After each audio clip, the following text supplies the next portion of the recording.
ಇ5 ನ್ಯೂಸ್ಗೆ ಸ್ವಾಗತ. ಕೋಮಲ್ ಮತದಾರರಿಗೆ ಬಂಪರ್ ಆಫರ್.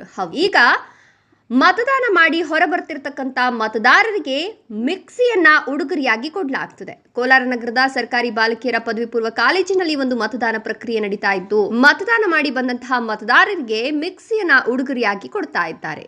ಸದ್ಯ ಮತದಾರರು ಮಿಕ್ಸಿಯನ್ನ ಸಂತಸದಿಂದ ತೆಗೆದುಕೊಂಡು ಹೋಗ್ತಾ ಇದ್ದು, ಸದ್ಯ ಕೋಮಲ್ ಚುನಾವಣೆಯನ್ನ ನೋಡಿ ಜನರು ಬೆರಗಾಗ್ತಾ ಇದ್ದಾರೆ. ವಿಮಲಾ ದೀಪಕ್, ಇ5 ನ್ಯೂಸ್, ಕೋಲಾರ.